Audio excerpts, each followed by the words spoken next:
कशा कीर्तन रूपी सेवेला आरंभ करूया.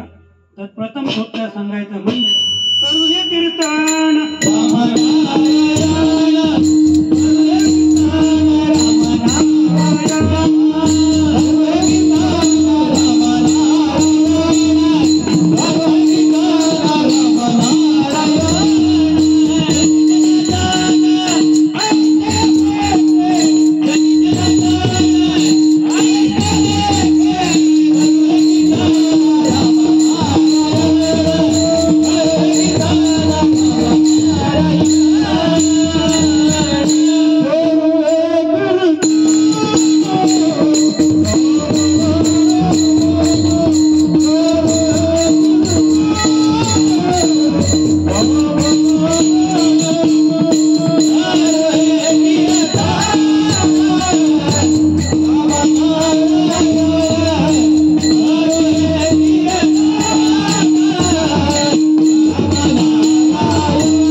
जनार्दन आयुष्य देखले.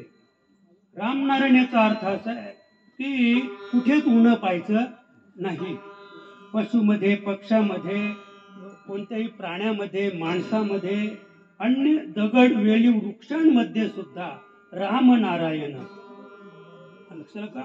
प्रत्येक जड मुढामध्ये, स्थावर जंगमामध्ये राम पाहायला शिका, नारायण पाहायला शिका अव्याहृतपणे.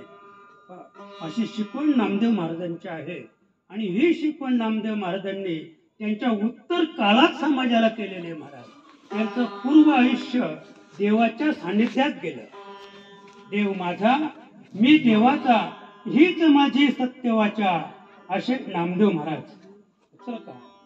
जरी माऊली ज्ञानोबा त्या 14 संतांच्या संघटनेत जरी संगतीत ते गेले तरी त्या संगतीमध्ये ते एकरूप झाले का? तो परमार्थ त्यांना कळला का? म्हणजे तो सत्य परमार्थ आहे, सत्य प्रकाश जो आहे, जो खरा परमार्थ जगामध्ये आहे, ज्या परमार्थाने माणसं उद्धरून जातील, तो परमार्थ आज कुणालाही नको आहे. 99.99% 99% समाजाला फुकट काही मिळेल का? नुसती तुळशीची माळ घातली मोक्ष मिळत असेल. आणि तसे तुळशीची माळ घालून मोक्ष देणारे पण भरपूर सद्गुरू आहेत, भरपूर गुरु आहेत. कशाला का? आणि असं असेल तिथे गर्दी आहे. काही ठिकाणी तर अशी गर्दी आहे की कुजबी. कशाला का? असं काय कुजबी तिथे गर्दी आहे. पण जिथे नियमावली आहे, परमार्थात नियमावली आहे, तिथे मात्र कुणीच जायला तयार नाही. आणि म्हणून नामदेवरायांचं पूर्वायुष्य असंच गेलं. पूर्वायुष्य गेल्यानंतर एक दिवशी देवालाच वाटलं की आता नाम्या फुकट जाईल, वाया जातो, एका जनार्दनी वाया जातो काळ. कशाला का? आणि म्हणून नामदेव महाराजांना देवाने सांगितलं की नामदेवा, आतापर्यंत तुझ्या कीर्तनात मी नाचलो, तुझ्या बरोबर मी जेवलो, तुझ्या हातचं खाल्लं. देव खातो पण ज्ञानाच्या हातचं खात नाही, अज्ञानाच्या हातचं खातो देव. देव कुणाचं खातो? जो अज्ञान आहे ना, ज्याला देव कळत नाही, देव ज्याला कळला नाही, त्याच्या हातचं देव खातो. आणि म्हणून नामदेवाला देव कळलाच नव्हता. आणि देव न कळल्यामुळं त्याला असं वाटत होतं की माझे वडील दामाजी पंत जेव्हा म्हणजे देवाला नैवेद्य घेऊन जातात तेव्हा देव दररोज नैवेद्य खातो. आणि एक दिवशी दामाजी पंताने काहीतरी महत्वाचं काम लागलं म्हणून दामाजी पंत बाहेर गावी गेले, नामदेवाला पाठवलं नैवेद्य घेऊन. पण नामदेवाचं त्या ठिकाणी अज्ञान असल्यामुळं त्याला असं वाटलं की वडिलांच्या हातचं नैवेद्य खातो, मी माझ्या हातचं खात नाही. म्हणून त्याने काय केलं, अट्टहास केला, आग्रह धरला की खात तुम्ही, मी अज्ञानी आहे, पण माझ्या हातचं तुम्ही खायला पाहिजे. पण देव काही खातच नाही. मग त्याने असा अट्टहास केला, म्हणे डोकं फोडेन आता, माझ्या हातचं खाल्लं नाही तर. देवानं पाहिलं या अज्ञान आहे आणि हे अज्ञानानं डोकं फोडल्याशिवाय राहणार नाही. मग देव प्रगट झाला आणि देवानं खाल्लं. रिकामी वाटी घेऊन नामदेव महाराज घरी गेले आणि रिकामी वाटी पाहिल्यानंतर आई विचारते, नामदेवा अरे तुला नैवेद्य घेऊन पाठवला होता ना. नैवेद्य त्याला म्हणतात, देवाच्या पुढे नैवेद्य ठेवायचा, त्याला पाणी फिरवायचं आणि नैवेद्य घेऊन घरी यायचं आणि मग तो आपल्यापैकी कोणीतरी खायचा, त्याला नैवेद्य म्हणतात. नामदेवा तू पाणी फिरवलं ना, हो, मग तू नैवेद्य का खाल्लास? नैवेद्य खायचा नसतो. आई म्हणे मी नाही खाल्ला, नैवेद्य देवानेच खाल्ला. म्हणजे खोटं बोलतोस तू नामदेवा, देव कधीच नैवेद्य खात नाही. काय सांगितलं? देव कधीच नैवेद्य खात नाही. पण पुन्हा मग तो आईला वडिलांना घेऊन आला आणि देवाला सांगितलं, सत्य साच खरे आणि नाम विठोबाचे, तू खरोखर तू विठ्ठलच असशील, तू पांडुरंग असतील तर हे सत्य करून दाखव की हा नैवेद्य तुम्हीच खाल्ला, मी खाल्ला नाही. देव पुन्हा प्रगट झाला, नैवेद्य खाऊन दाखवला. नामदेवाची मान उंच झाली आणि एवढी उंच झाली, एवढी उंच झाली की मान मोडायची पाळी आली.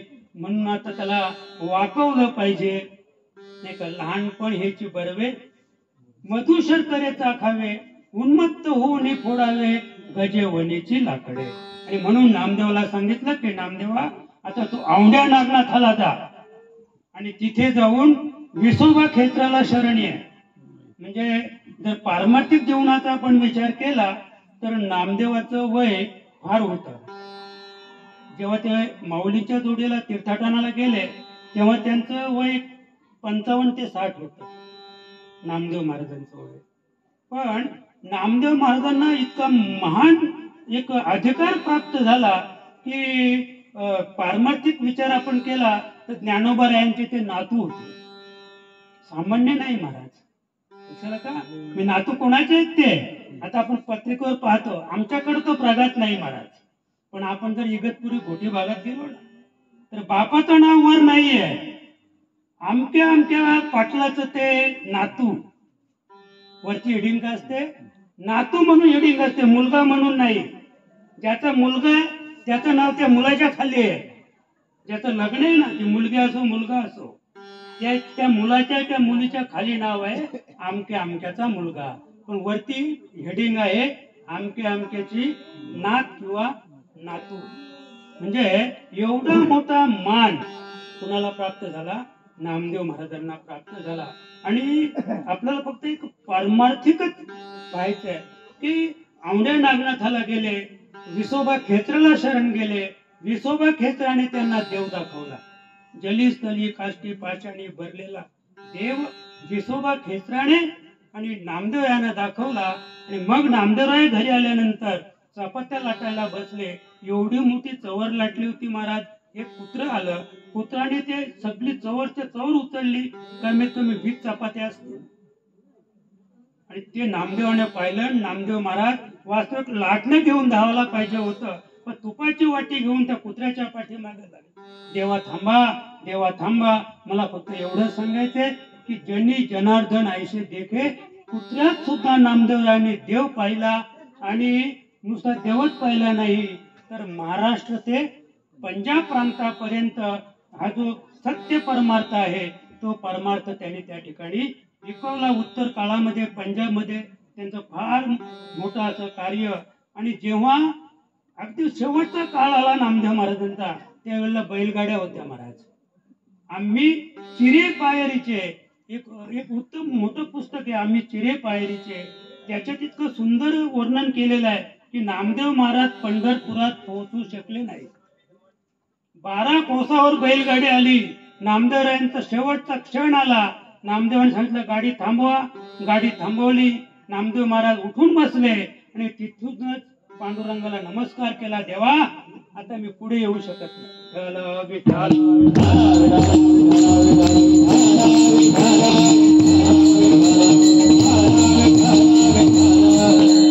आणि म्हणून आपल्यातून ज्या मातोश्री गेलेल्या आहेत, पार्वतीबाई महादेव दोहले, आपल्यातून त्या गेलेल्या आहेत. जवळजवळ 40 वर्षाचा परमार्थ त्यांच्या पदरी आहे. आणि काही काळापूर्वी त्या आनंद संप्रदायामध्ये आल्या आणि आनंद संप्रदायाचा परमार्थ त्याने रुजवलेला आहे. आणि म्हणून निश्चितच ते कोण आहेत? वैकुंठ वासीच आहेत बरं का. धरी धरी हा भरवसा, नामधारकाचा ठसा. ज्याच्यावर नामाचा ठसा आहे तो निश्चित वैकुंठाला गेल्याशिवाय राहणार नाही.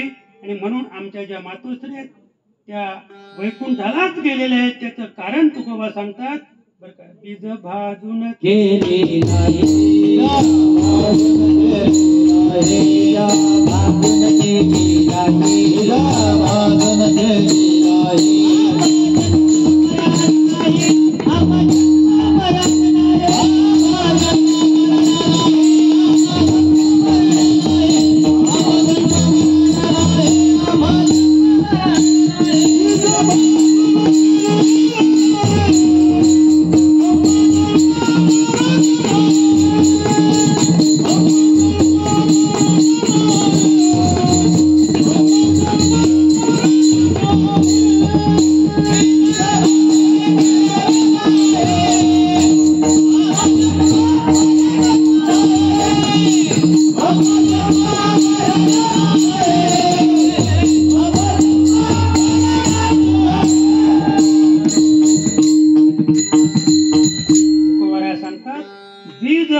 केलेलाही आम्हा जन्म मरण नाही.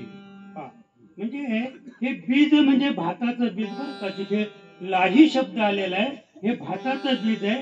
त्या भातावर विशिष्ट प्रकारची प्रक्रिया करावी लागते बरं का. तर मी मागे सांगितलं होतं की तुम्ही भात जर भाजायला घेतलं तर त्याची लाही होणार नाही.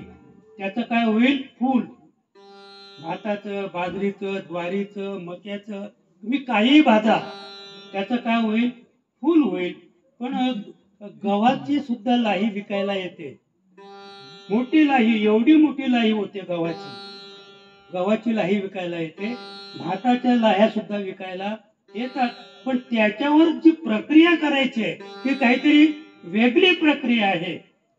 काहीतरी वेगळी प्रक्रिया आहे. आता थोडक्यात सांगतो की आम्ही भात भाजतो सरळ सरळ, तसं आम्ही मालकरी होतो आणि सरळ सरळ परमार्थ करतो. आणि सरळ सरळ परमार्थ केल्यामुळं त्याची लाही होत, म्हणजे लाही होत नाही याचा अर्थ असा आहे लाही झाली पाहिजे. पण आमच्या जीवाची लाही होते, पण ती कुठे? प्रपंचात. लाही लाही झाली म्हणजे ऊन ताण काही पाहिलं नाही. ऊन ताण काहीच पाहिलं नाही. पण ही लाही त्याची कुठे झालेली आहे? प्रपंचामध्ये.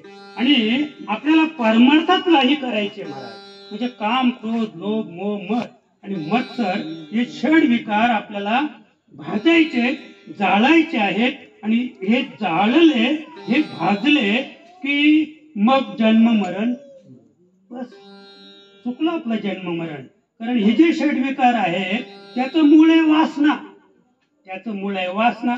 वासना जाळली की हे जे 6 विकार आहेत हे काहीच करत नाही. हे शांतच बसतात. यांचं अधिष्ठान काय आहे? वासना.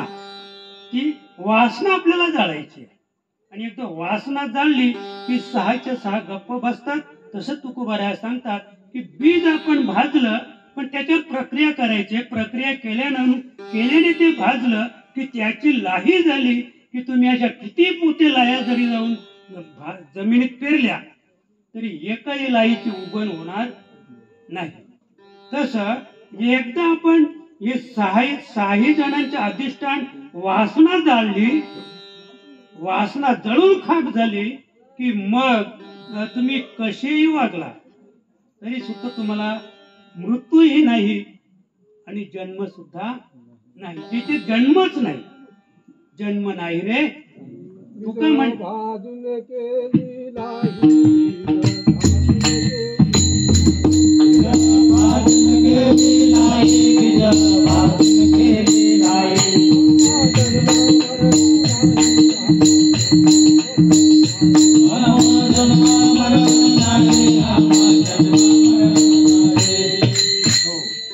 बीज भाजून केलेला ही आम्हा जन्म मरण नाही. एकदा वासना भाजली की आणखी आपण जर हरिपाठाकडे वळलो ना तर माऊली सुद्धा सुंदर सांगते. तृण अग्नी मेले तृण अग्नी मेले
सांगते.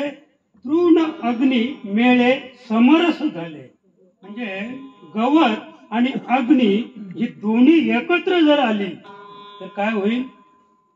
तैसे नामे केले जपता म्हणजे गवताची गंजी जळून खाक होईल. पुन्हा तिथे कुठल्याही प्रकारचं बी उगवणार, गवताचं बी सुद्धा उगवणार नाही, जळून जाईल ते. त्याचप्रमाणे तैसे नामे केले जपता. माऊली सांगते की तुम्ही जर नामस्मरण केलं बरं का, तसं तुम्ही नामस्मरण केलं तर गवताच्या गंजीप्रमाणे तुमच्या जन्म मृत्यूवर काय होईल, मात होईल. पुन्हा जन्म तुम्हाला येणारच नाही. असेल का. पण त्याच्यासाठी जी प्रक्रिया आपल्याला करायची आहे बरं का. नाम सकल जन म्हणती परी श्रेष्ठ नाम चुकती. नाम कोण घेत नाही, कोण पांडुरंग म्हणत नाही, कोण कृष्ण कृष्ण म्हणत नाही आणि कोण राम म्हणत नाही. या जगात अद्याप असा माणूस जन्माला आला नाही की तो देवाचं नाव घेत नाही. अगदी सांगतो त्याच्यापासून सुद्धा ज्याची दाढी आहे ना तो सुद्धा अल्लाह अल्लाह म्हणतोच. तुम्ही बाहेरच्या राष्ट्रात गेले ना तर ते सुद्धा काय म्हणतात, God, this is my God. अरे देव माझा आहे. गॉड म्हणजे देवच, अल्लाह म्हणजे देवच. अल्लाह म्हणजे प्रत्यक्ष भगवान महाविष्णू आहे. अल्लाह म्हणजे प्रत्यक्ष भगवान महाविष्णू आहे. तो जो समाज आहे तो समाज खरं म्हणजे भगवान महाविष्णूची आराधना करतात आणि आम्ही 33 कोटी आमचे देव रोज बदलतात.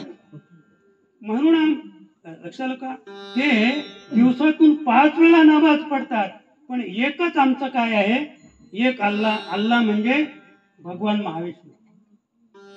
आमचे 7 वारांचे 7 देव बरं का.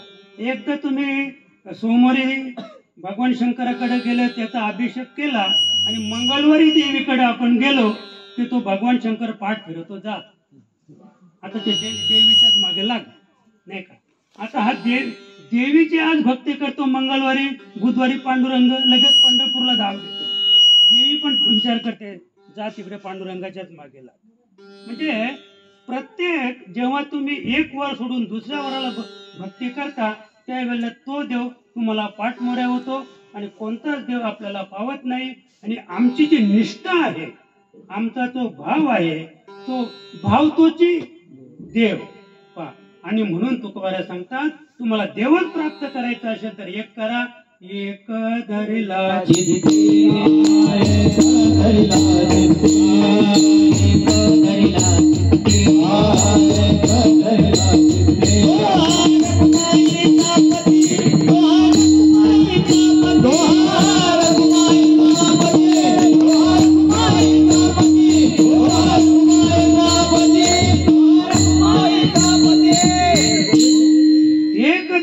दिखती तोहा रखुमाईचा पती. म्हणून नाम सकल जन म्हणती परिश्रेष्ठ नाम चुकती ज्या नामे जोडे मोक्ष गती ती नेनती अज्ञान.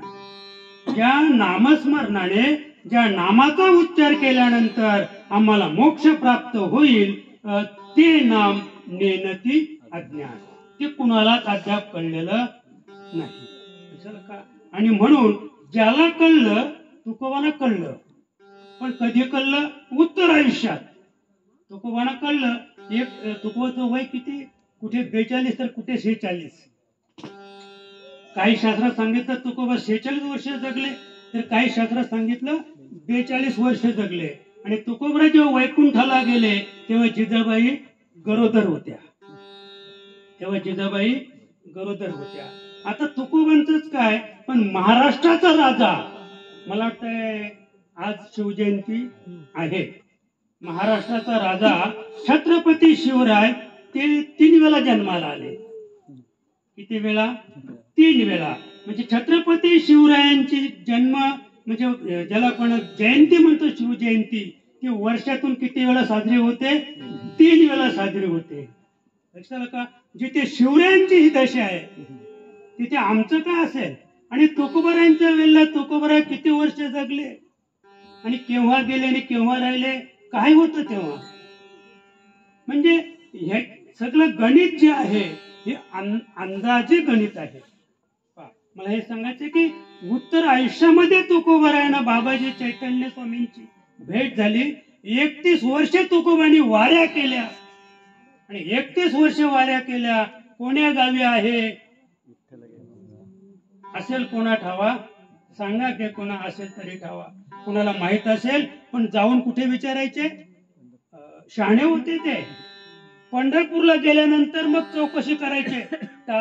जे धोतर नेसलेले आहेत, नेहरू शर्ट आहे, डोक्यात टोपी आहे, उपारण आहे, त्यांना विचारायचे. ज्याच्या गळ्यात टाल आहे त्याला विचारायचे तुम्ही देव पाहिलाय का? पाहिला असेल तर मलाही दाखवा. असं आहे. पण त्याच्याकडे कोणी लक्षच देत नव्हतं, कारण त्यांना पुढे एक सुंदर पदवी लागली होती, वेडा. वेडा तुक्या, देहूचा वेडा तुक्या, म्हणजे त्यांना ही पदवी होती, जिवंतपणी पदवी होती वेडा म्हणून. आणि मेल्यानंतर मात्र जगद्गुरु. मेल्यानंतर जगद्गुरु.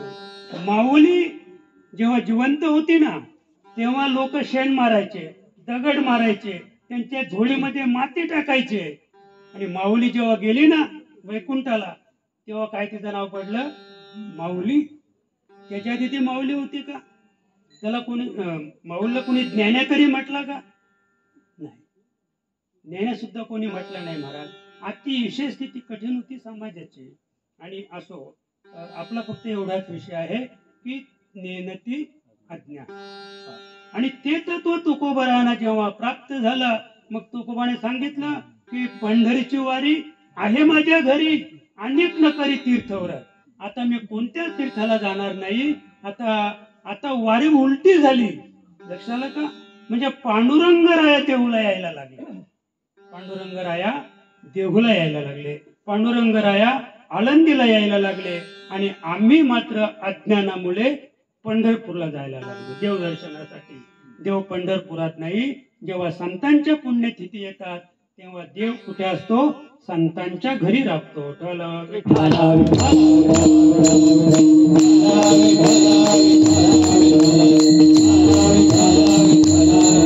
आणि म्हणून तुकोबारायांना ते तत्व प्राप्त झालं. तुकोबाने एक अभंग सुंदरलेला, जिसने पाया उसने छुपाया. तुकोबारा काय सांगतात की ज्याला ते नाम प्राप्त झालं, अनाम. नाम म्हणजे काय? अनाम शक्ती, अनाम सत्ता ज्याला प्राप्त झाली त्याने ते काय केली? छुपाई. त्याने लपून ठेवली. पलटू गुरु प्रताप से रहे जगत में सोए. नाम तो सब कोई कहे, नाम न पाया कोय. म्हणजे पलटूदास एक पंजाब मध्ये महान असे संत होऊन गेले. पण त्यांना जेव्हा हे नाम प्राप्त झालं ना, अनाम नाम जेव्हा त्यांना प्राप्त झालं, जिसने पाया उसने छुपाया. लक्षात का? पलटू गुरु प्रताप से रहे जगत में सोय. जगामध्ये सोय म्हणजे थोडक्यात की मौन धरून राहिला. त्याला कुणी विचारलं पलटूदासजी बोलो बोलो, तो पलटूदास पुन्हा कधीच बोलला नाही. का बोलला नाही तर नाम नाम तो सब कोई कहे. अरे सगळेच घेतात ना, सगळेच काय तुकोबा सांगतात, आकारोनी सांगे तो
नाम घेता राहू नका. प्रत्येकाने नामस्मरण करा, नाम घ्या, पण एक गोष्ट विसरू नका, जय गुरु कृपा होय श्रेष्ठ तै प्राप्ती शिष्याशी.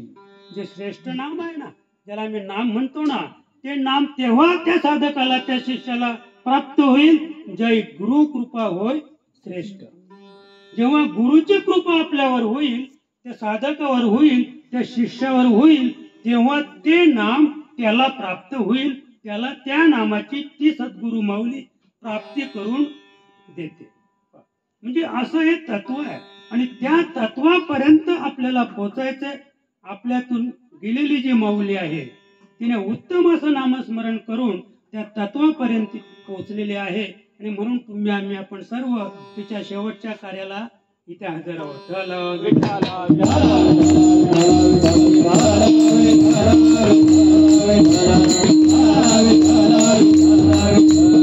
आणि म्हणून आजच्या आपल्या अभंगातून एकनाथ महाराज अखिल जनतेला उपदेश करतात.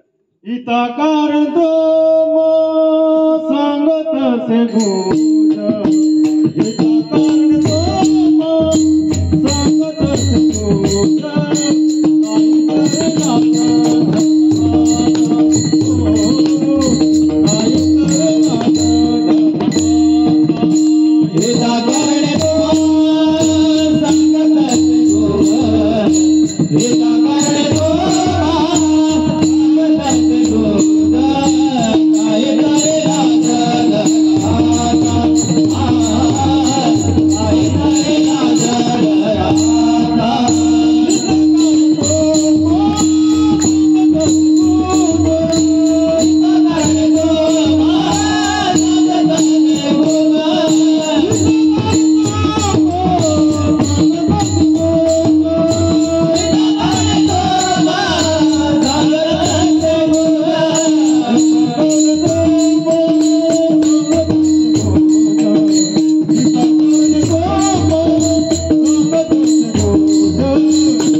सांगत असे गुज. गुज म्हणजे गुह्य.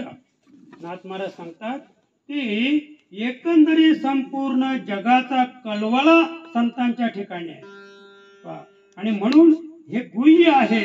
हे मी तुम्हाला सांगतो बर का. काहीतरी लाज धरा आता. म्हणजे नाथ महाराज आपल्याला लाज धरायला सांगतात बरं का. काय सांगतात? लाज धरायला सांगतात. आणि तुकोबराया वेगळं सांगतात बरं का. साधवया भक्ती कारी, साधवया भक्ती कारी, साधवया भक्ती कारी, साधवया भक्ती कारी, नाही लाज धरिता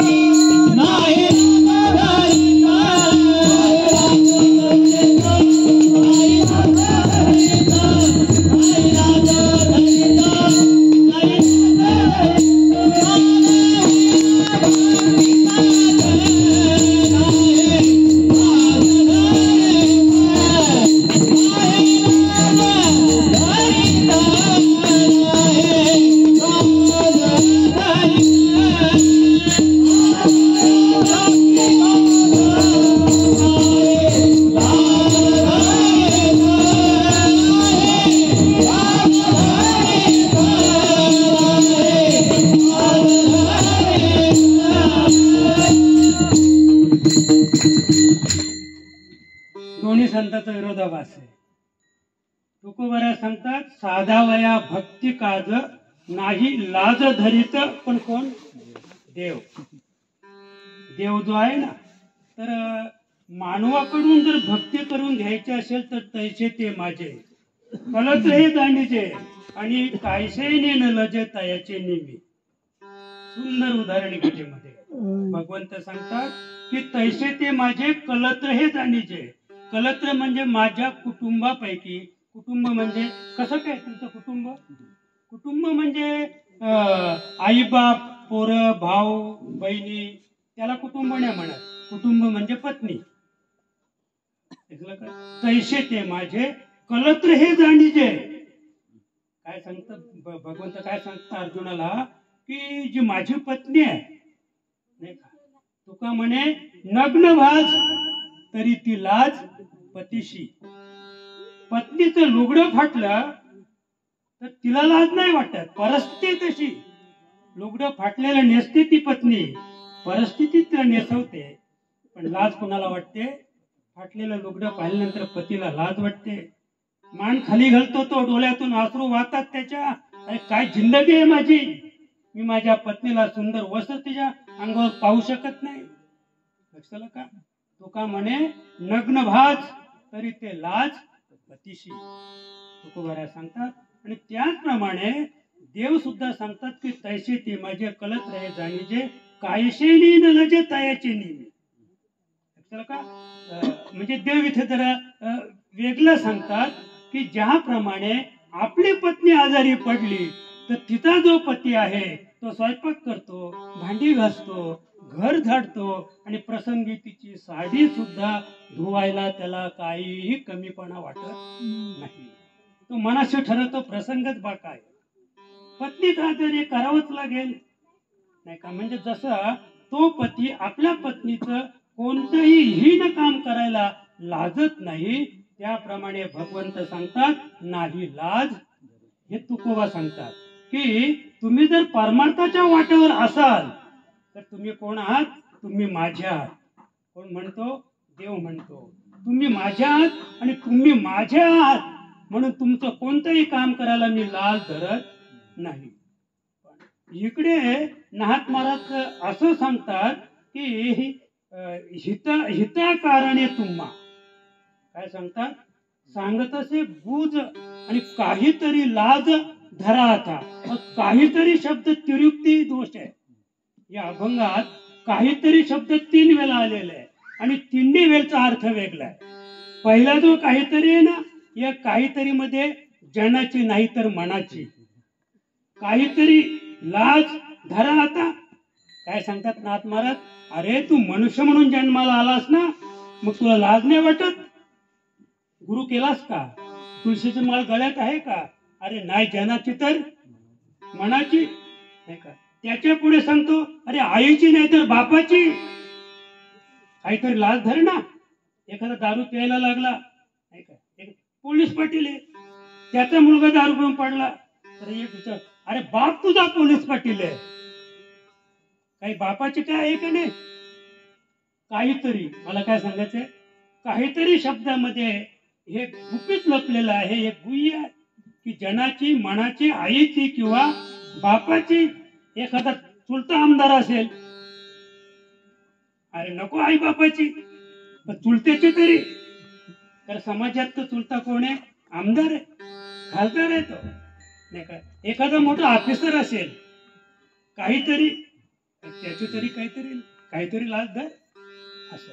म्हणजे नाथ महाराज म्हणजे अशा वृत्तीने सांगतायत की काहीतरी लाज धरा आता. काहीतरी लाज धरा. कुणाला सांगतात? अखिल मानव जातीला सांगतात की लाज धरा. याचा अर्थ असा आहे की संतांना तो कळवळा आहे. आता आपण काहीतरी हित केलं पाहिजे, येतो हिताचा कळवळा आणि जीव तुटत असे तिळतिळा. म्हणजे जे संत महात्मे होऊन गेले त्यांनी समाजाचं हित पाहिलं, हित जोपासलं बरं का. कबीर महाराज तर इतकं सुंदर सांगतात, आया था किस काम को. म्हणजे समाजाचं हित काय? अरे आया था किस काम को, सोया चादर तान. काय नाही म्हणे, माझ्या आयुष्यात मी काहीच केलं नाही, बाप कमाई. बाप कमाई लक्षात का? म्हणजे बाप कमाई खाणारी भरपूर आहेत, काहीच करत नाही, अगदी सुखाने संसार त्यांचा चाललेला आहे. आया था किस काम को, कबीरजी म्हणतात, सोया चादर तान, अरे सूरत संभालिएगा फिर निकल जाएगा प्राण. बरं का, तू किती जरी याला सांभाळण्याचा प्रयत्न केला, किती फुकट खाल्ला, अरे तू ज्यासाठी आलास, जन्म तुझा ज्यासाठी आहे, त्याला विसरू नको. बरं का, सोया चादर ताण याचा अर्थ असा आहे की अंगावर घेऊन झोपला तो, म्हणजे त्याचे पुढे सांगतो, हे संसाराचा पांघरून त्याने आपल्या अंगावर पांघरलं आणि त्याच्यामुळे जो उद्दिष्ट आहे ते उद्दिष्ट तो विसरला. उद्दिष्ट विसरला, पण जरी उद्दिष्ट विसरला तरी पण कबीरजी उत्तरार्धात काय सांगतात, सोया चादर तान, पण सूरत संभालिएगा फिर निकल जाएगा प्राण. तू याला किती जपण्याचा प्रयत्न केलास तरी याच्यातून प्राण एक ना एक दिवस गेल्याशिवाय राहणार नाही. म्हणून हिताकारणे तुम्हा सांगत असे भूत. नाथ महाराज सांगतात की म्हणून तुम्हाला जे हित कशात आहे, जे हित कबीराने प्रगट केलं, तेच हित तुकोबरायाने प्रगट केलं, आणि तेच हित तुकोबांच्या भाषेत सांगायचं झालं तर त्याला हित म्हणतात. हित ते करावे देवाचे चिंतन, हित ते करावे देवाचे चिंतन, हित ते करावे देवाचे चिंतन, हित ते करावे देवाचे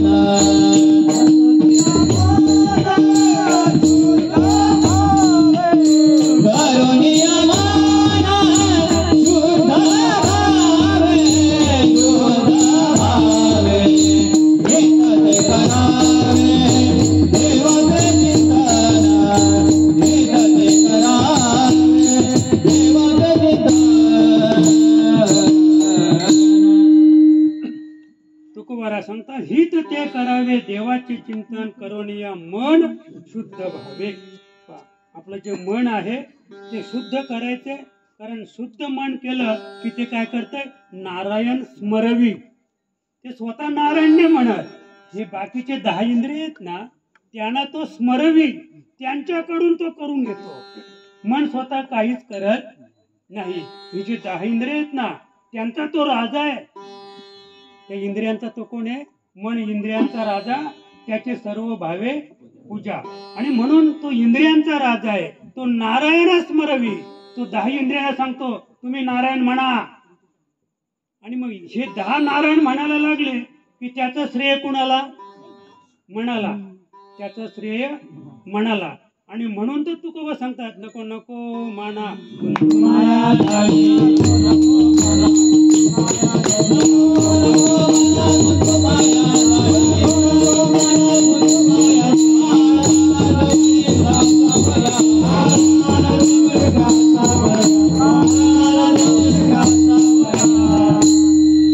म्हणजे मन एवढा श्रेष्ठ आहे. बरं का, आणि म्हणून सर्व भावे त्याची पूजा. मन इंद्रियांचा राजा, या 10 इंद्रियांचा तो राजा आहे मन. आणि तो मन या इंद्रियांकडून सर्व काही करून घेतो. आज सुद्धा हे पाय चालतात ना, हे कुणामुळे चालतात, मनामुळे चालतात. हात सुद्धा हातवारे करतात, डोळे पाहतात, नाक सुगंध घेतो, मुख बोलतय, कान आवाज घेतो. ही सत्ता कुणाची आहे, अबाधित सत्ता, ही मनाची सत्ता आहे. आणि मन त्यांना सांगतो ऐका, तुम्ही ऐका रे कान, माझ्या विठोबाचे गुण कोण सांगते, तुकोबा.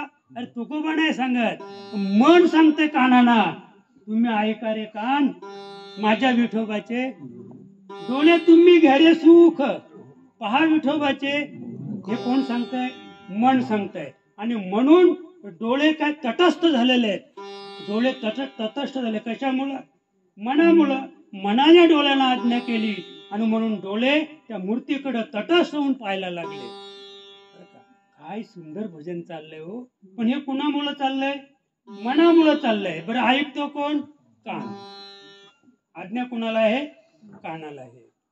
आणि म्हणून हे जे गुह्य आहे, हे जे गुज आहे, बरं का, हिता कारणे तुम्हा सांगत असे गुज. नाथ महाराज सांगतात की हे जे गुह्य आहे हे तुमच्या हितासाठी मी सांगतो. आणि ते हित कोणतं, तर देवाचं चिंतन. रात्रंदिवस नामस्मरण आपल्याला करायचं आहे, याला हित म्हणतात. आणि ते हित करण्यासाठी काहीतरी लाज धरा आता. म्हणजे आता आपण माणसं म्हणून जन्माला आलेलो आहोत. आपण जर ती लाज धरली नाही, म्हणजे लाज धरणे म्हणजे विचार करणे, विचार केला नाही आपले पूर्वज कसे होते, संतांनी काय केलं, आमचा जन्म कशासाठी आहे, त्याचा विचार आपण जर केला नाही महाराज, तर एक छोटासा दृष्टांत सांगतो आपल्या लक्षात येईल. एक उन्नत आत्मा, बरं का, म्हणजे उन्नत आत्मा, आणि तो उन्नत असो नाहीतर अवनत असो, पण त्याला न्यायला यमच येतात, न्यायला यम येतात. जरी कीर्तनकार असो, प्रवचनकार असो, मोठा साधू असो, योगी असो, तो महंत जरी असेल तरी त्याला न्यायला कोण येतील, यमच येतील. यम त्याला घेऊन जातील. आणि यम या उन्नत आत्म्याला यमराज घेऊन गेले. आणि यमाच्या दरबारात घेऊन गेल्यानंतर यमाच्या दरबारामध्ये मुख्य खुर्ची ब्रह्मदेवाचीच आहे. यमाच्या दरबारामध्ये जेव्हा खालून माणसं नेली जातात ना सूक्ष्म देहाने, तो त्याचा स्थूल देह इथेच पडतो, त्याला आम्ही अग्नीने जाळतो. पण सूक्ष्म देह घेऊन जेव्हा यमराज वर जातात आणि ते येताना सुद्धा सूक्ष्म देहानेच येतात, तर समान सत्ता लागते, समान सत्ता लागते. यम जर माणसासारखे आले ना महाराज, तर माणूस प्राणी इतका श्रेष्ठ आहे ना, यमाला इथे झाडाला टांगून फासायला लागते. तिकडे ब्रह्मदेव वाटपाल यमराज आले नाहीत, यमराज आले नाहीत, तेव्हा डोकावून पाहिलं तर म्हणे झाडालाच लटकवला यमाला. माणूस इतका शक्तिशाली आहे की यमाला सुद्धा फासावर लटकल्याशिवाय राहणार. म्हणून यम फार हुशार आहे. येताना तो आकाराने येत नाही, येताना तो आकाराने येत नाही, सूक्ष्म देहाने येतो. आणि याचा सुद्धा सूक्ष्म देह घेऊन जातो. तो यम दरबारात त्याचा उन्नत आत्म्याचं सांगतो, अवनताचं नाही सांगत. उन्नत आत्म्याला घेऊन ते यमराज तिथे दरबारात गेले. ब्रह्मदेव बसले होते आणि त्या आत्म्याला तिथे बसवलं, उन्नत आत्म्याला. आणि ब्रह्मदेवाने आज्ञा केली, याला कोल्ह्याच्या जन्मात घाला. काय केली? यमराज काहीच करत नाहीत बरं का महाराज. म्हणजे आज्ञा ही ब्रह्मदेवाचीच असते. ब्रह्मदेवाने यमराजाला आज्ञा केली, याला कोल्ह्याच्या जन्मात घाला. त्याने हात जोडले, ब्रह्मदेवा का कोल्ह्याच्या जन्मात घाला? कोल्हा कसा आहे? लबाड. कोल्ह्याला काय हे पदवी आहे? लबाड कोल्हा. म्हणजे कोल्ह्यासारखा लबाड दुसरा प्राणीच नाही महाराज. कोल्ह्यासारखा लबाड प्राणीच अजिबात नाहीये. तुम्हाला जर आणखी एक जर थोडक्यात गोष्ट सांगायची झाली ना महाराज, तर एका गुहेमध्ये एक शेळी होती. शेळी अनावधानाने त्या गुहेमध्ये गेली. ती गुहा होती वाघाची, ती गुहा होती वाघाची. पण ती शेळी त्या गुहेत गेल्यानंतर तिच्या लक्षात आलं, तिला वाघाचा वास आला, त्याचे पंजे समजले, हे घर वाघाचे आहे. पण आता काही कालाने वाघ जर या गुहेत आला तर आपल्याला खाल्ल्याशिवाय राहणार नाही. एवढ्यात वाघ आणि कोल्हा दोघे गप्पा मारत मारत त्या गुहेपाशी आले. आणि गुहेपाशी आल्यानंतर आता शेळीने पाहिलं काहीतरी बचाव कार्य केलं पाहिजे, नाही का. जर एक बाहेरगावचा कुत्रा या गावात आला, 10-20 कुत्री चारी बाजूने त्याला खायला सुरुवात करतात, त्यावेळेला तो शेपटी भुंड्यामध्ये घालतो आणि दात विचकायला लागतो. दात विचकायला लागले की सगळी घाबरतात. वास्तविक तो पूर्ण घाबरलेला आहे, त्याने शरणागती पत्करलेले आहे. पण त्या बाकीच्यांना वाटतं की याने दात काढले म्हणजे खाल्ल्याशिवाय राहणार नाही. त्या शेळीने आतमध्ये आवाज काढला, अरे म्हणे तुला मी 2 वाघ आणायला सांगितलं ते कोल्ह्या, तू एकच घेऊन आलास. आता हे दोघे आले होते, कोण? वाघ आणि कोल्हा, दोघांची मैत्री होती. वाघाने ते ऐकलं, अरे काहीतरी गुपित आहे. कुणाचं? कोल्ह्याचं गुपित आहे. या कोल्ह्याला आतमध्ये जो कोणी मोठा प्राणी आहे तो वाघच खातो. आतमध्ये जो प्राणी आहे ना तो फक्त वाघाशिवाय दुसरं काही खात नाही. आणि वाघ फक्त काय खातो? गवत. लक्षात आलं का? वाघ इतका इमानी इतबारी प्राणी आहे, एक वेळ भुके मरेल गवत खाणार नाही. माणूस असा बेईमान प्राणी आहे की कुछ भी खाओ. मिळेल ते खातो, तो बड्याचं खातो, छोट्याचं खातो. कोबी मिलो, फ्लावर मिलो, वांगी मिलो, बटाटे मिलो, जे मिळेल ते खातो तो माणूस. आणि फक्त मांसच खातो तो वाघ. लक्षात का? पण ही शेली फार हुशार होती.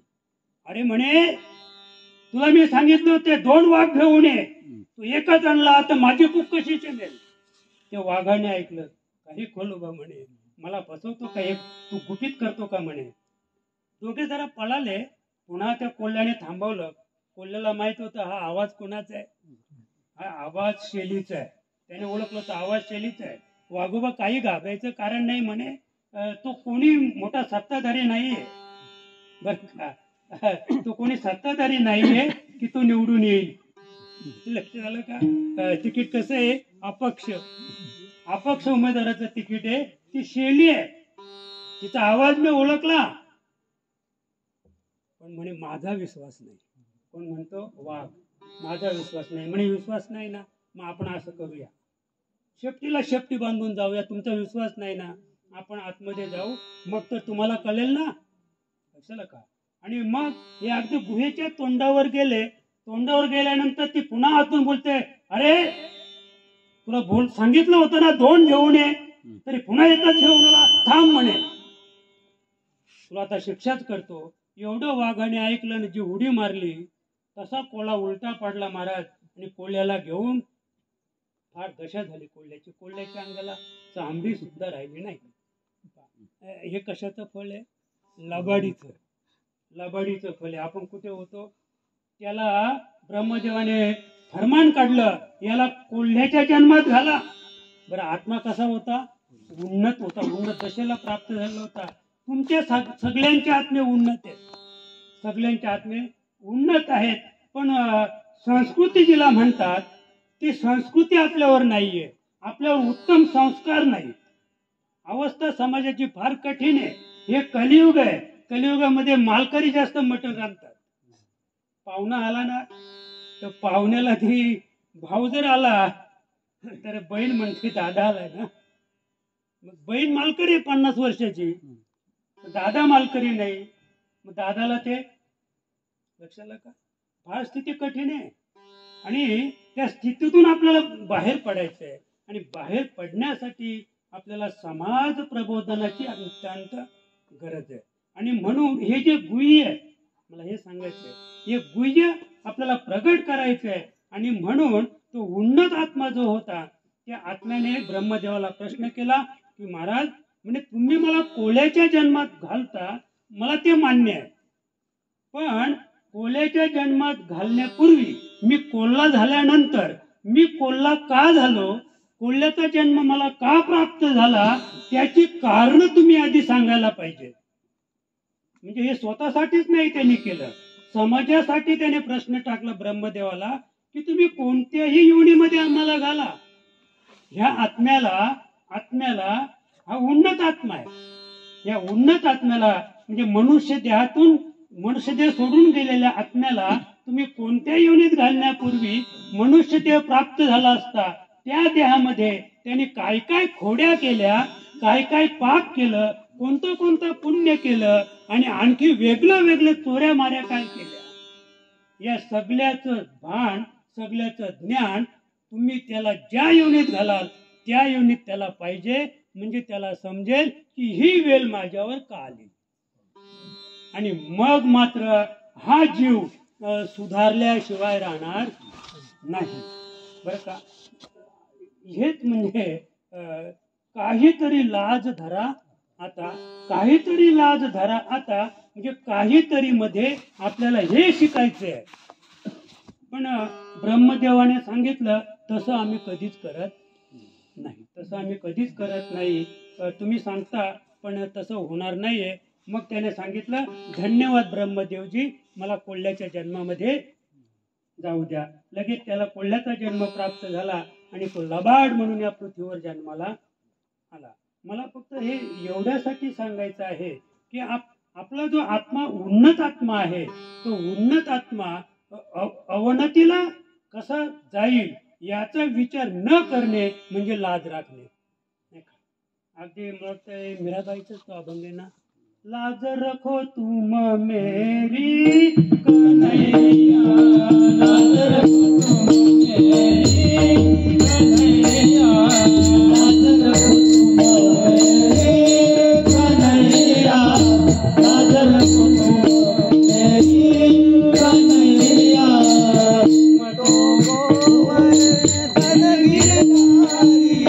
तुम तो गोवर्धन गिरधारी, लाज रखो तुम मेरी कन्हैया, लाज रखो तुम मेरी कन्हैया।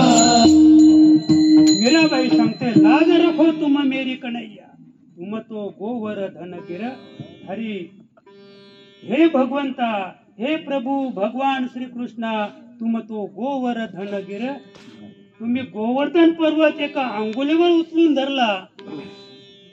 म्हणजे थोडक्यात की तिथे गोकुळामध्ये गोपालांची लाज तुम्ही राखली, गोपाळांचा विश्वास तुम्ही संपादन केला देवा। मग लाज रखो तुम मेरी, माझी लाज राखा, कारण संपूर्ण समाज तिच्या विरोधात होता, संपूर्ण समाज विरोधात होता। बापाने तिला विष का पेला राजाजीने भेजा, तिला कालकूट नावाचं विष, बरं का, कालकूट विष हे तयार विष नसतंय बरं का, हे बनवावं लागतंय, ते रसायन आहे। आणि त्यांच्याकडं 2 वैद्य होते, कालकूट विष बनवलं, 2 ग्लास विष बनवलं, 2 ग्लास विष पिऊन घेतलं। मीरा पिवत मीरा हशी रे, ते 2 ग्लास ते कालकूट विष प्याली, मीरा हसायला लागली। समाजाने शंका घेतली की ते विष नसेल, विष प्याला तर माणूस जगणारच नाही हो। मग ज्याने ज्याने शंका घेतली त्यांना त्या वैद्याने सांगितलं, तुम्ही वास घेऊन पहा। वासापोटी 50 माणसं मेली। 2 ग्लास विष पिऊन मीरा हसली, आणि नुसतं खरोखर विषच आहे का? मी त्याच्यात विषाचा थेंब सुद्धा नव्हता, ग्लासाला वास घेऊन 50 माणसं मेली। लाज रखो तुम मेरी, भगवंताने लाज राखायची ठरवलं ना महाराज, तर प्रल्हादाची लाज राखली महाराज। कोणाची? प्रल्हादाची नाही, हृदयी गोविंद म्हणून या। तुम्ही नामस्मरण करा, मी नेहमी सांगतो तुम्ही नामस्मरण करा। सद्गुरु माऊली तिला म्हणतात की त्या साधकाच्या दाही बाजूने ती गुंजारव करत असते महाराज, आणि तुम्हाला दिलेली जी वस्तू आहे त्या वस्तूचं संगोपन, त्या वस्तूची त्या ठिकाणी सांभाळ करणं हे कुणाचं काम आहे? गुरुचं, सद्गुरूचं काम आहे। वस्तू कशी सांभाळायची महाराज, आमची माऊली एक सुंदर उदाहरण, प्रभाकर बाबा होते ना, एक सुंदर उदाहरण द्यायचे। एक दासी होती, दासी ती राजाकडे दासी होती, आणि त्या दासीचं आणि राणीचे फार जवळचे निकटचे संबंध होते, आणि निकटचे संबंध असल्यामुळे एक दिवशी त्या दासीच्या बहिणीचं लग्न होतं। तिने राणीकडे सहज विषय काढला, राणीसाहेब माझ्या बहिणीचं लग्न आहे, लग्नाला मला जायचं आहे, पण उत्तम साडी माझ्याकडे नाही आहे, राणीसाहेब तुमचं शालू द्याल का 1 दिवसाकरता? तर राणीसाहेब सहज म्हटल्या, चालेल म्हणे, देईन, जा शालू घेऊन। पण जशी ती हो म्हटली तेव्हापासून ती विचार करत होती, मी हो म्हटलो पण ही आहे दासी, ती शालूची किंमत तिला नाहीये, ती कशी वापरेल? कशाला का? म्हणजे किंमत सुद्धा वस्तूची कळली पाहिजे। आम्हाला वस्तूचीच किंमत कळली तर वस्तू कशी मिळली? फुकट। नाम फुकट चोखट, नाम घेता नये वीट, तरी माझे मन काबा न घे, का न घेत त्याचं हे कारण आहे, ते फुकट मिळाल्यामुळं मन ते घ्यायला तयार नाही। आणि म्हणून लग्नाचा दिवस उजाडला, उद्या लग्न होतं, तर राणीने सांगितलं, काय ग म्हणे, तुझ्या बहिणीचं लग्न आहे का? मग मी पण येईन म्हणे, तुझ्या बहिणीच्या लग्नाला मी सुद्धा येईन। त्या दासीला इतका आनंद झाला की राणी साहेब सुद्धा, हे का, मी आता बघा कुठे शिंदीपाडला सांगितलं की आता या घरामध्ये मृत्यू झालेले सगळ्या माणसाने सौर केलेले आहेत, ज्यांची आई गेलेली आहे त्यांना अतिशय अतीव दुःख झालेले आहे, पण इथे आमदार येऊ दे ना, जर कदाचित आमदार आला ना बसायला, म्हणजे आमचे दुःख सांत्वन करायला आमदार आला की ती सगळी मंडळी त्या आमदाराच्याच मागे धावते, त्या स्टँड पर्यंत पोहोचवायला, ज्याची आई मेली तो. म्हणजे आमदार आला की त्यांना असं वाटतं की म्हणजे स्वर्गातून इंद्रच आला आपल्या दारामध्ये. अहो, तो तुमचं सांत्वन करायला आलाय, त्याला बसू द्या. तुम्ही पायरीच्या खाली उतरू नका. तुम्हाला तुमचं दुःख प्रकट करायचं असेल तर आमदार येवो, खासदार येवो, अन्य कोणी मोठं ऑफिसर येऊ द्या, पायरीच्या खाली उतरू नका. तुमचं काम फक्त पायरीच्या आतमध्ये घरातच बसायचंय. लक्षात का? तिथेच त्यांना चहा द्यायचे आणि तिथेच आपल्याला बसायचे. आपल्यासाठी अनेक आपले सगळे स्वर येणार. लक्षात का? आणि म्हणून ही राणी, तिने सांगितलं तुझ्या बहिणीच्या लग्नाला मी येईल. ती पण गेली, तिच्या बरोबरच गेली. तिला शालू दिला, सुंदर ती शालू नेसली. पण राणीच्या हातात पाठ होता. ती जिथे जाईल तिथे जमिनीवरच बसायला पाहिजे. ती कोण होती? दाशी होती. आणि मग ती बसायला गेली की चटकन पाठ खाली घालायची, तिच्या गुंड्याखाली पाठ घालायची, तिला पाटावर बसवायची. म्हणजे पाटावर बसा. आता पाटावर का बसत होती? तर शालू खराब होऊ नये म्हणून. तसं सद्गुरू त्याला म्हणतात, सद्गुरू त्याला म्हणतात की शिष्याला अनुग्रह केल्यानंतर ज्या नामाचे प्रतारणा केलेले आहे ते नाम उत्तम रीतीने कसं जपावं, उत्तम रीतीने त्या नामाचं संगोपन कसं करावं, त्याच्यासाठी रात्रंदिवस जी माऊली आपल्या नामासाठी जपते तिला सद्गुरू म्हणतात. आणि तेच गुह्य या ठिकाणी नाथ महाराज सांगतात. आणि ते गुह्य तुम्हाला जर प्राप्त करायचं असेल तर काहीतरी लाज धरा. आता ज्याने लाज धरली, मला काय सांगायचंय, ज्याने लाज धरली, एक आणखी पुढे सांगतो. सुश्रुत मुनी नावाचे एक मान वैद्य होते. सुश्रुत मुनी फार मोठे वैद्य होऊन गेले की तरी सुद्धा सांगतो बरं का, एकदा शेषाचा डोळा दुखत होता. शेषाला किती डोळे? 1000 डोळे. शेषाला 1000 डोळे. 1000 डोळ्यांपैकी एकच डोळा आला.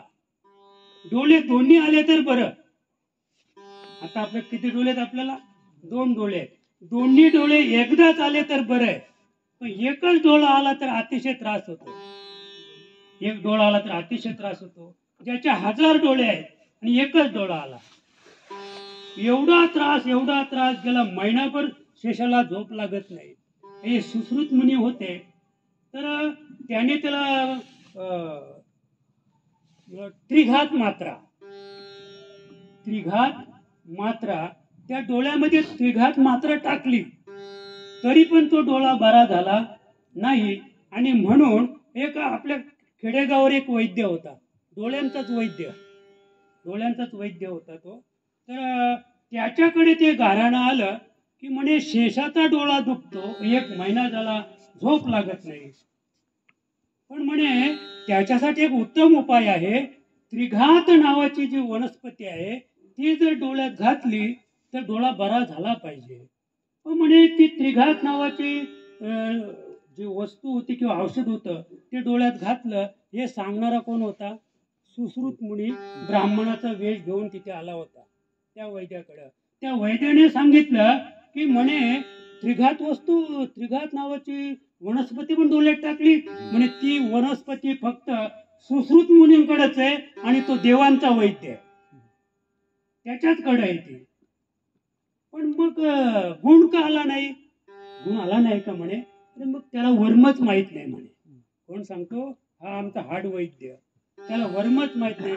म्हणे त्यांनी जेव्हा ती वनस्पती त्याच्या डोळ्यात टाकली तेव्हा ते 999 डोळे मिटले होते का? ते म्हणे नाही. मग आता म्हणे तुम्ही आता पुन्हा जा, पण तुम्ही तेच तर नाहीत ना. शंका लिहिते वैद्याला, तुम्ही तेच तर नाहीत ना. मग त्याने आपलं रूप प्रगट केलं आणि रूप प्रगट केल्यानंतर सांगितलं की तुम्ही सांगता ते बरोबर आहे, तुम्ही आता जा. म्हणे आता तुम्हाला हे वर्म मी सांगितलं, 999 डोळे मिटायला सांगा आणि ज्या डोळ्यात ती त्रिघात नावाची वनस्पती टाकायची आहे तो डोळा फक्त उघडा ठेवा. जाऊन ती प्रक्रिया केली, डोळा तात्काळ बरा झाला. मला फक्त एवढंच सांगायचं आहे की त्याचप्रमाणे म्हणजे गाठ पडली ठकाठकान त्याचे वर्म जाणे तुका. नाम सगळेच घेतात, नाम सगळेच घेतात, पण कबीरजी सांगतात ओठ कंठाले नाही जिब्या नरटे नाम, राम हमारा काम करे हम बैठे आराम. ओठ कंठ हले नाही. तुम्हीच सांगा आता कसं काय, हे काय खरं आहे का? ओठ हलवायचं नाही, कंठ हलवायचं नाही, जिब्या नरटे नाम, जिबेने सुद्धा तिच्या कोणत्याही प्रकारे उच्चार करायचा. राम हमारा काम करे हम बैठे आराम. मी आमचं काम कोण करील? राम करील, आम्ही आता काहीच करत नाही. इथपर्यंत आपल्याला पोचायचंय. त्याचं नाव गुह्य आहे आणि ते गुह्य प्राप्त करण्यासाठी आपला काहीतरी लाज धरा. आता काहीतरी लाज धरा, काहीतरी शब्दामध्ये जनाची नाही तर मनाची, आईची नाही तर बापाची, बहिणीची, भावाची, कुणाची तरी लाज धरा. म्हणजे काय करा? विठोबाचं चिंतन करा, भगवंताचं नामस्मरण करा. या व्यतिरिक्त दुसरं काही करायचं नाही. का हे सगळं करा? त्याचं कारण नाथ महाराज दुसरं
उपजला देह न घडो उपाय. ही कथा नाही सांगत मी आता, आंधळ्याची कथा नाही सांगत, अंध न्याय आहे हा. पण तुकोबा सांगतात की ज्याप्रमाणे काय की आंधळ्याच्या ती कावळा सापडावा, त्याच न्यायाने हा मनुष्य देह तुम्हा आम्हाला प्राप्त झालेला आहे. कागताली नाही उपजला देह न घडो उपाय घडवाले. कधी न घडणारी गोष्ट म्हणजे मनुष्य देह प्राप्ती. कधीही न घडणारी गोष्ट म्हणजे मनुष्य देह प्राप्त. आणि हा मनुष्य देह कसा आहे? अवचट नरदेह. पावले निधान. निधान म्हणजे भूमिगत धन. निधान म्हणजे भूमिगत धन की जे कधीच आपल्याला प्राप्त होत नाही. आणि ते प्राप्त करायचं असेल तर आपल्या डोळ्यामध्ये काय घातलं पाहिजे? अंजन घातलं पाहिजे. डोळ्या अंजन भेटे आणि मग दृष्टीची फाटा फुटे. पाहिजे ती प्रगटे महाधन. माऊली गीतेत सांगते तव दृष्टीशी फाटा फुटे आणि मग पाहिजे ते प्रगटे महाधन. पण पुन्हा माऊली एके ठिकाणी सांगते परी पाहिजे लोचन पायाडूचे. कोणी उठेल, कोणी उठेल आणि ते आपल्या डोळ्यात घालेल आणि मग माऊलीचं शब्द खोटा होईल.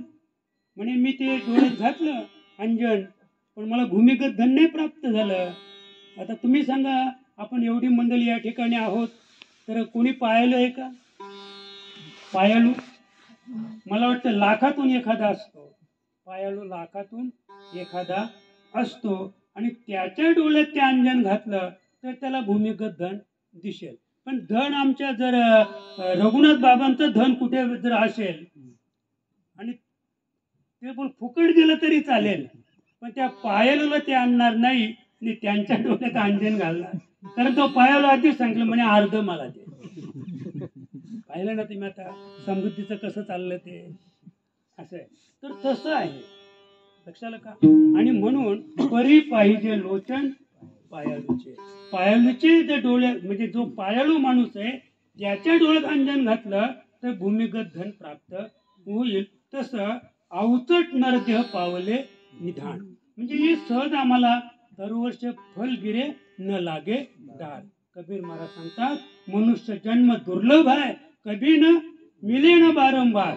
हा अतिशय दुर्लभ मनुष्य देह आहे, पुन्हा पुन्हा मिळत नाही. तर ज्याप्रमाणे फल, थोडं आंबाच घेऊया, जर पिकलेला आंबा खाली पडला तर तो पुन्हा त्या डहालीला लागू शकत, किती प्रयत्न केले तरी तो लागणार नाही. त्याप्रमाणे एकदा मनुष्य ते आपल्या हातातून गेला की पुन्हा तो प्राप्त होईलच असं नाही. पण तरी सुद्धा काही एक, काय शब्द आहे, काही एक इथे दडलेले जन्म मृत्यूची राहते, काही एक सोडवण करा बापा. अगदी बापा म्हणतो या अज्ञानबद्ध जीवाला नाथ महाराज बापा म्हणून संबोधतात. बापा म्हणजे मोठा माणूस. बापा कोणाला म्हणतात? बापा म्हणजे देव समजा, बापा म्हणजे बाप समजा, नाही का. जसा मी जी किंमत बापाला देतो, जी किंमत देवाला देतो, ती किंमत या अखिल जगातील मानवाला नाथ महाराज देतात. काहीतरी सोडवण करा बापा, काहीतरी सोडवण करा, तुला हा अवचित नरदेव प्राप्त झालेला आहे, पुन्हा मिळणार नाही. म्हणून काय कर, सोडवण कर. सोडवण म्हणजे काहीतरी शब्दामध्ये जन्म मृत्यू, पुनरुपी जन्म पुनरुपी मरणम, जननी जठरे पुनरुपी शरणम, काहीतरी काहीतरी शब्दामध्ये हे वाक्य दडलेलं आहे की तुला अवचट नरदेव प्राप्त झालेलं आहे. की आता या देहामध्ये बाहुली मनुष्य देही निजे ज्ञान घातले पायी, जे ज्ञाने देही विधेही पायी, मनुष्य देहीचे निज्ञाने सच्चिदानंद पदवी घेणे, एवढा अधिकार नारायणे कृपावलोकने देतला असे. काहीतरी सोडवण करी बापा. काय सांगतात नाथ महाराज, एवढा अधिकार जर तुला प्राप्त आहे तर काहीतरी सोडवण कर, जन्म मृत्यूची राठी चुकव. पण तरी सुद्धा चुकत नाही. तुकोबांचं आयुष्य गेलं आकारोनी आकारोनी, कुणी ऐकलं नाही तुकोबारायांचं. आणि त्याचं कारण सांगतो बरं का, त्याचं कारण सांगतो. कारण मनुष्य देह जेव्हा प्राप्त झाला नव्हता, सगळ्या योनी निर्माण केल्या ब्रह्मदेवाने, सगळ्या योनी निर्माण केल्या. आणि ब्रह्मदेव सत्य लोकात गेला आणि सुखाने आनंदाने झोपला. फार आनंद झाला त्याला, वा मी सगळ्या योनी निर्माण केल्या. पण सगळ्या योनी निर्माण केल्यानंतर एक दिवशी मृत्यू लोकामध्ये वाघ, सिंह, गाढव, घोडा, पशु, पक्षी, उंदीर, मांजर हे सगळे प्राणी एकत्र आले. त्याने मीटिंग घेतली. म्हणे ब्रह्मदेवाने जरा चुकीचंच केलंय म्हणे. आपण सूर्य पाहू शकत नाही, आपण चंद्र पाहू शकत नाही, कारण जेवढे ते आडव्या बांध्याचे प्राणी आहेत ते खालीच पाहून चालतात. वर कोणी पाहतो का? सरळ कोणी असं सरळ पाहतो का? कोणी समदृष्टी कोणाची? समदृष्टी फक्त देवाची आहे. आम्हाला वर पाहण्याची बुद्धी दिली म्हणे. फार येडा माणूस तो, खालीच पाहून चालतो. म्हणजे माणसं सुद्धा, म्हणजे त्यांना एवढं ज्ञान भगवंताने दिलं की वर पहा जरा, ऊर्ध्वमुख कर जरा, पण तो काय करतो? अधोमुख, खालीच पाहून चालतो. म्हणे फार गर्विष्ठ आहे, कधी वर पाहत नाही, खालीच पाहून चालतो. लक्षाला का. तेव्हा यांनी मीटिंग घेतली आणि गेले ना सत्य लोकात. सगळे सत्य लोकात गेल्यानंतर वाघाने अशी डरकाली फोडली. डरकाली फोडल्याबरोबर अगदी खडबडून ब्रह्मदेव जागा झाला. अरे म्हणे आहे काय? तर त्यांनी सांगितलं आमचा मोर्चा आहे. तो पुढारी होता, वाघ हा पुढारी होता त्या मोर्चाचा. म्हणे आमचा मोर्चा आलेला. अरे म्हणे कारण तर सांगा मोर्चाचं. म्हणजे मोर्चाचं कारण एवढं आहे की तुम्ही जी सृष्टी निर्माण केली त्या सृष्टीवर कोणीच पाहत नाही, सगळे खालीच पाहून चालतात. सगळ्यांना 4 पाय, कोणाला अनेक पाय, काही योनींच्या काही पायाचे केले नाही. हे सगळं तुम्ही घडवलं, वर पाहणारा कोणीच नाही, म्हणजे ते ज्ञान कुणालाच नाही. म्हणे असं चालणार नाही म्हणे. तर त्याने सांगितलं तुम्ही गप्प बसा. तो प्राणी मी का तयार केला नाही तर त्याने तुमच्यावर राज करू नये अशी माझी इच्छा आहे. नाही का. आता तुम्हाला थोडक्यात सांग का, आम्ही सिक्युरिटीमध्ये होतो महाराज.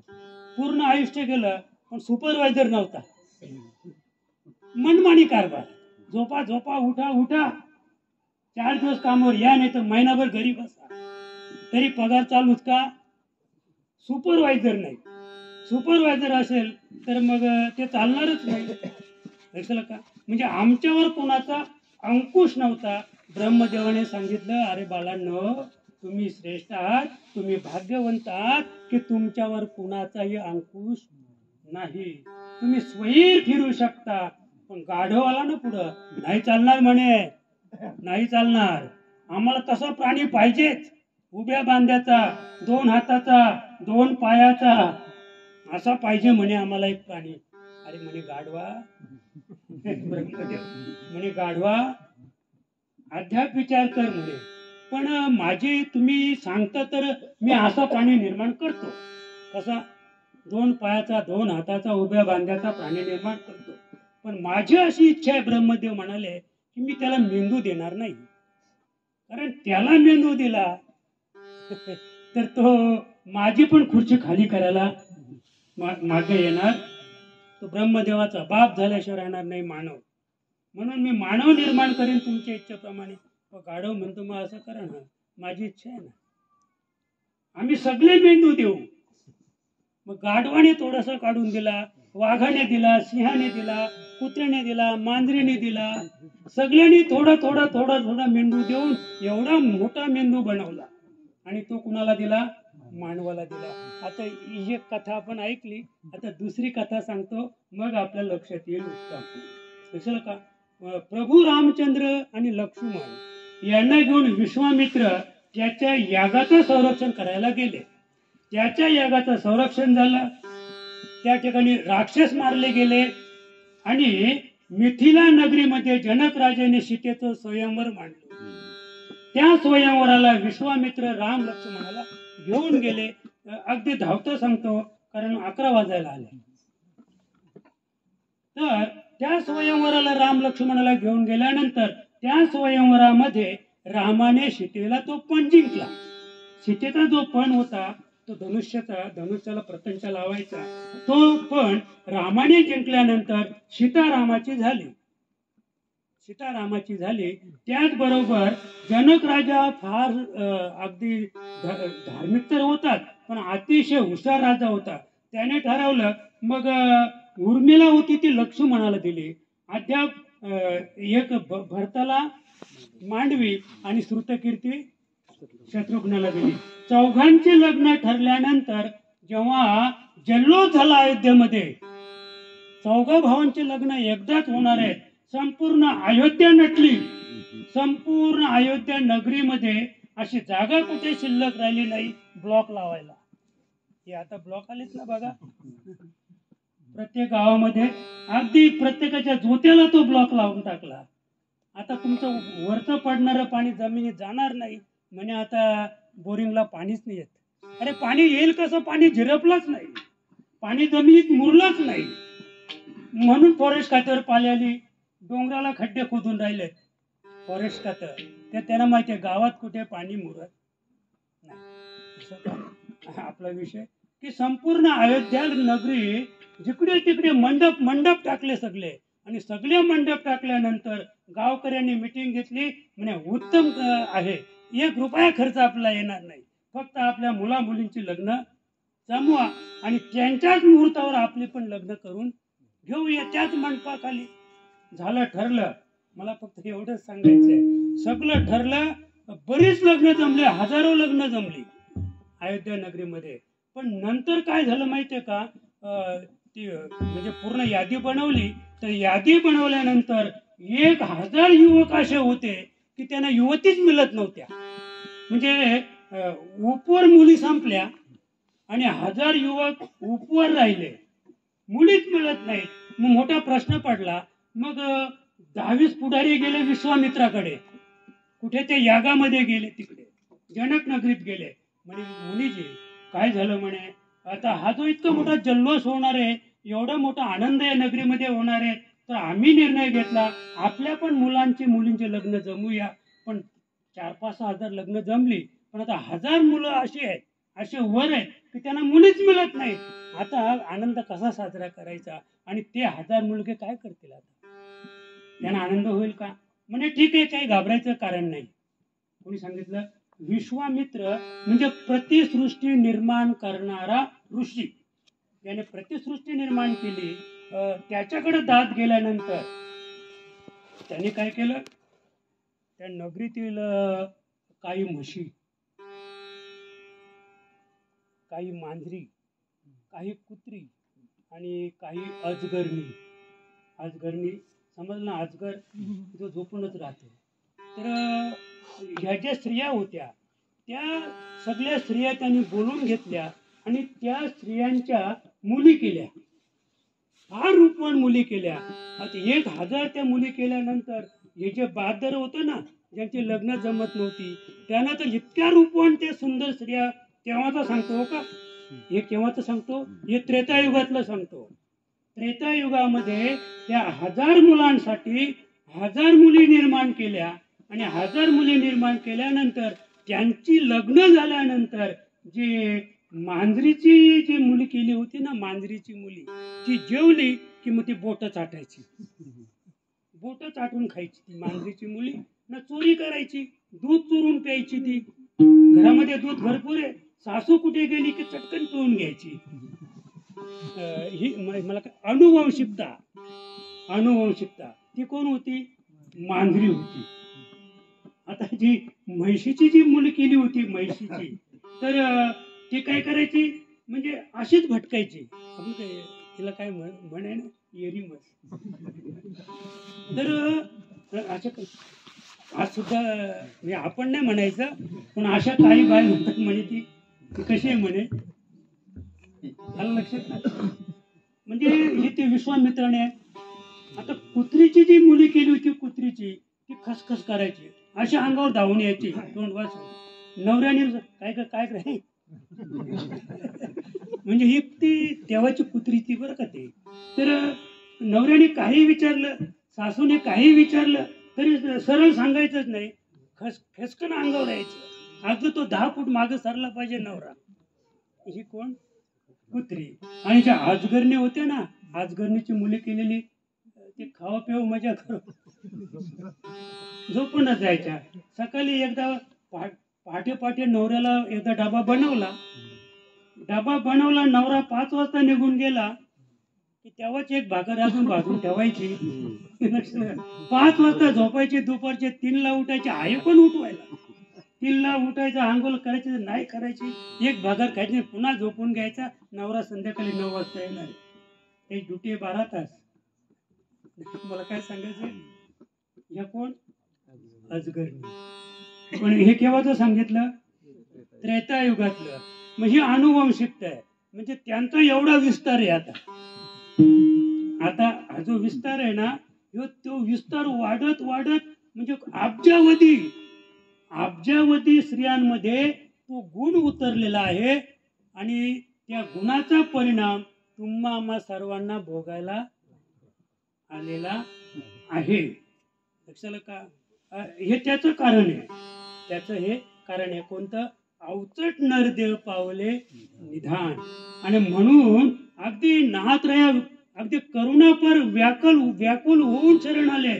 अरे बापांनो, काहीतरी सोडवण करा बापांनो, काहीतरी सोडवण करा. कारण ही अनुवंशिकता इथपर्यंत पोचलेली आणि पुढे काय होईल ते तुझं सांगता येणार नाही. या गोष्टी आपण लक्षात घ्यायचंय, सावध व्हायचंय बरं का. उठा सावध व्हारे, शरण करा, स्मरण करा पंढरीनाथा, भावे चरणी ठेवा माता, चुकवा व्यथा जन्माच्या. आणि म्हणून नाथ महाराज 3ऱ्या चरणात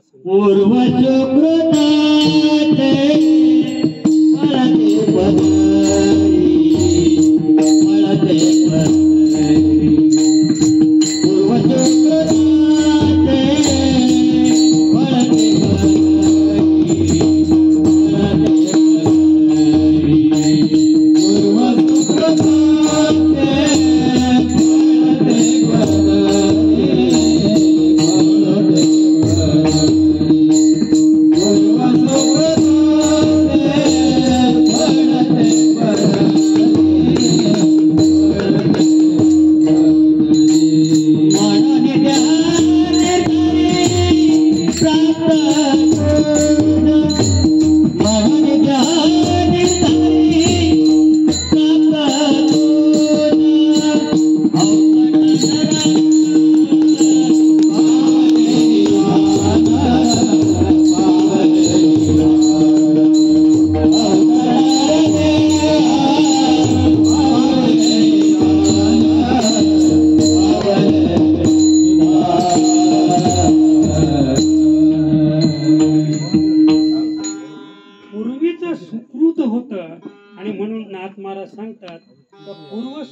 सुकृताचे फल हे पदरी. म्हणजे पूर्व सुकृताचे नरदेव निधान लागले हाती, उत्तम सार उत्तम गती, देव म्हणती ते होती, करिका चित्ती धराणा.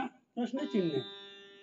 करिका चित्ती धराणा हा प्रश्नचिन्ह आहे की नरदेव निधान लागले हाती, नाही का, तुला हे निधान प्राप्त झालेले आहे. पण उत्तम सार उत्तम गती, आता हे माध्यमही चांगलं आहे बरं का, कुटुंबही चांगलं आहे, म्हणजे सगळंच काही आपल्यासाठी पोषक आहे. पण तरी सुद्धा एवढंच नाही तर देव म्हणती ते होती. ज्याने देव देव म्हटलं ना ते देवच झाले. देव पाहावयाशी गेलो तर देवाची होणी ठेलो. म्हणजे एवढा अधिकार आम्हाला प्राप्त झालेला आहे, तरी सुद्धा आम्ही देव देव म्हणत नाही. का तर पूर्व सुकृताचा पर्वत पुण्याचा गाठी तयासाचा पडे. पूर्व सुकृताचा पर्वत पुण्याचा, पूर्वीचं सुकृत असेल, पुण्याचा पर्वत असेल, गाठी तयासाचा पडे. त्याच्याच गाठी त्याच्याच कंठामध्ये नामाचा उच्चार झाल्याशिवाय राहणार नाही. तोच फक्त आपल्या कंठामध्ये नामाचा उच्चार करेल. अन्यथा जो समाज आहे बरं का, काहे को पडता खिन खिन गीता, हरिनाम लेवे तो सब कुछ होता. कबीर महाराज म्हणतात, काहे को पडता खिन खिन गीता, हरिनाम लेवे तो सब कुछ होता. तर ते जे हरिनाम आहे ते हरिनाम आपल्याला काय करायचंय, कंठामध्ये सारासार विचार करा उठा उठी, नाम धरा कंठी विठोबाचे. त्या विठोबाचे नाम आपल्याला आपल्या कंठामध्ये धरायचे. म्हणून त्याचे एकदा भजन करूया. विठोबा आठवा वेगी. शेवटच्या चरणात नाथ महाराज सांगतात की एका जनार्दनी वाया जातो, आयुष्य जात आहे पहा, काळ जपतसे महा, स्वहिताचा घोर वहा, ध्यानी रहा श्रीहरीच्या. झालं का, हे आपलं आयुष्य जाणार आहे. तुकोबा सांगतात आयुष्य गेले वायावीन, म्हणजे भरपूर काही केलं पण आयुष्यासाठी जे करायचंय ते केलं नाही. म्हणून आपला काळ कसा आहे, फुकट गेला. नाथ महाराज एका जनार्दनी वाया जातो काळ. आम्ही किती जगलो त्याच्यापेक्षा कसं जगलो हे महत्वाचं आहे. आणि तुम्ही कसेही जगलात, किती धर्म केला तरी खरा धर्म तो आहे बरं का. सानेगुरुजींचा नाही सांगत मी, खरा धर्म तो आहे. धर्म माझी परमो धर्म, स्वरूपी राहणे हा स्वधर्म. आपण स्वरूपाकडे न पाहता परक्याकडे पाहतो आणि तिथे दान धर्म करतो आणि त्या दान धर्माने पुण्य संपादन होईल असा विचार करतो. महाराज तुम्ही जर स्वरूपामध्ये लीन झालात तर अनंत कोटी ब्रह्मांड नायक तुमच्यावर प्रसन्न झाल्याशिवाय राहणार नाही. स्वरूपी लीन व्हा हे महत्वाचं आहे. आणि म्हणून नाथ महाराज सांगतात एका जनार्दनी वाया जातो काळ. आणि काहीतरी काय सांगितलं, काहीतरी म्हणजे नामस्मरण. आणि ते कसं नामस्मरण पाहिजे, योग्य. काहीतरी नको, काहीतरी गोपाल आठवा वेगी असं.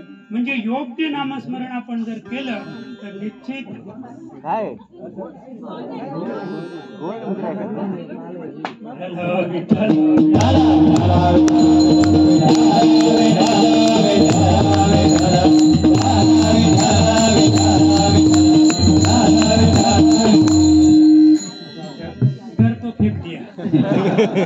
आता काही घाबरायचं कारण नाही. डर तो फेक दिया. असेल का, हे पहिलेच फेकलं असतं तर बरं झालं असतं. तर 3 वेळा डर आली. असू द्या. तेव्हा म्हणजे एका जनार्दनी वाया जातो काळ, काहीतरी गोपाल आठवा वेगी. नाथ महाराज शेवटच्या चरणात सांगतात की काहीतरी म्हणजे काहीतरी नाही, काहीतरी म्हणजे योग्य नामस्मरण आपण जर केलं तर गोपालाचं आपण आठवण केली असा त्याचा अर्थ होईल. विश्वास तो करी स्वामीवरी सत्ता, सकळ भोगिता होय त्याशी. दुसरी गोष्ट, देव पाहावयाशी गेलो, देवाची होणी गेलो.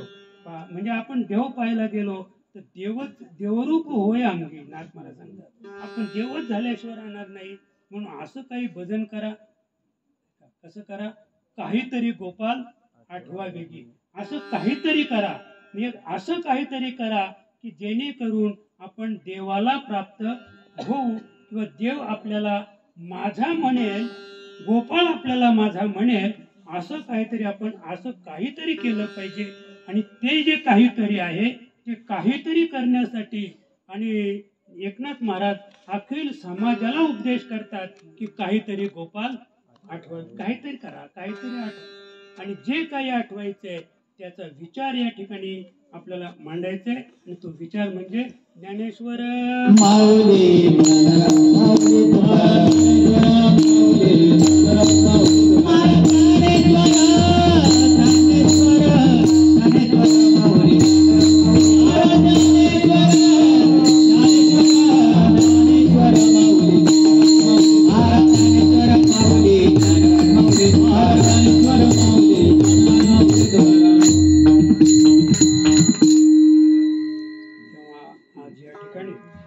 क्षत्रवासी गाव शिरगाव येथे तुम्ही आम्ही सर्व मंडळी ज्या कार्यासाठी आपण जमलेले आहोत, ते आमच्या मातोश्री दिनांक 19/3/2024 बरोबर आहे ना, रोजी त्यांना देहावसन झालं. आपण नेहमी पाहतो ईश्वर सत्य पुढे इलाज नाही. त्यांचं वय तर फारच होतं, त्याबद्दल वादच नाही.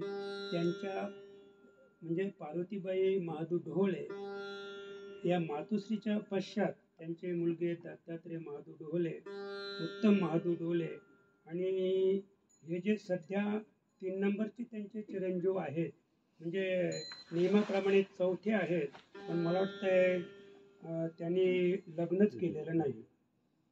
म्हणजे त्याचं वय झालेलं आहे पण लग्न नाही केलं त्यांनी.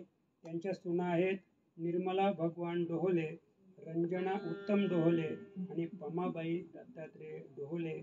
अशा या डोहोले कुटुंबावर जी अतिशय दुःखद अशी ही घटना जी घडलेली आहे, त्यांना जे दुःख झालेले आहे त्या दुःखातून मुक्त होण्यासाठी हरिनामाविन काल घालवू नको रे.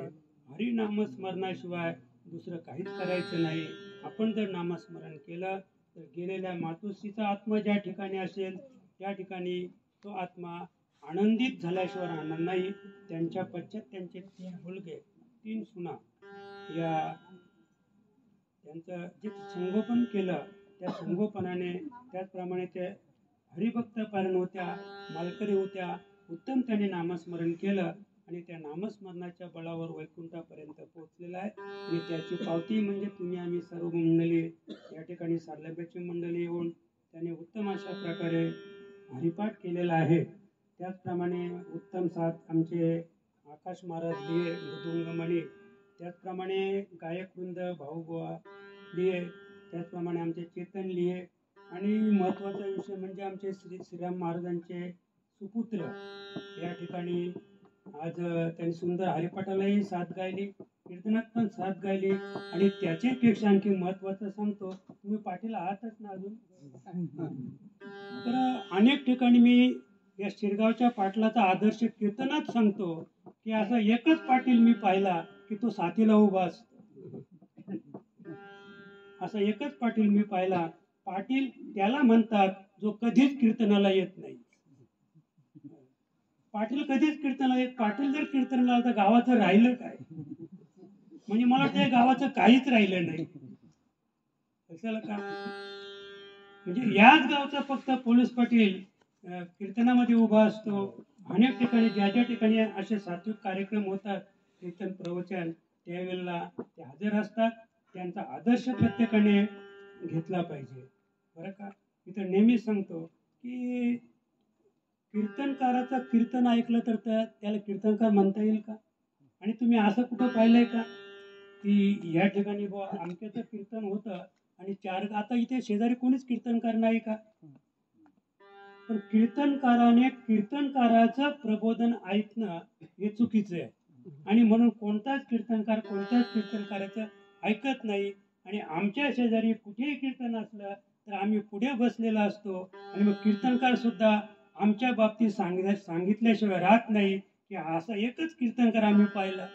की तो आमच्या कीर्तनात पुढे बसलेला आहे.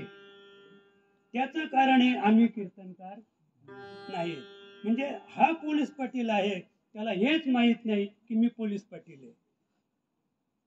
लक्षात का? म्हणून ते या ठिकाणी उभे असतात. त्यांचं मी नेहमीच गुणगौरव करत असतो कुठेही गेलो तरी. आणि असंच कार्य त्याने हाताळावं, कारण मोठी मोठी माणसं पुढे आल्यानंतर त्याचं अनुकरण छोटी माणसं करत असतात. आपल्यातून गेलेल्या आमच्या पार्वतीबाई महादू ढोहळे यांना उत्तम गती प्राप्त झालेली आहे. त्यांच्या पश्चात त्यांचे 3 मुलगे 3 सुना आणि संपूर्ण ढोहळे परिवार. एवढंच नाही तर संपूर्ण शिरगाव या गावावर जे दुःखाची छटा पसरलेले, आपण भगवंताला विनंती करूया की ईश्वर त्यांना सर्वांना त्यांच्या जाण्याने झालेलं दुःख पचवण्याची शक्ती देवो. आणि त्याचप्रमाणे गेलेला जो जीवात्मा आहे त्या आत्म्याला शांती लाभो, त्याच्याकरता एकदा आपण भजन करूया. ज्ञानेश्वर तुकाराम तुकाराम तुकाराम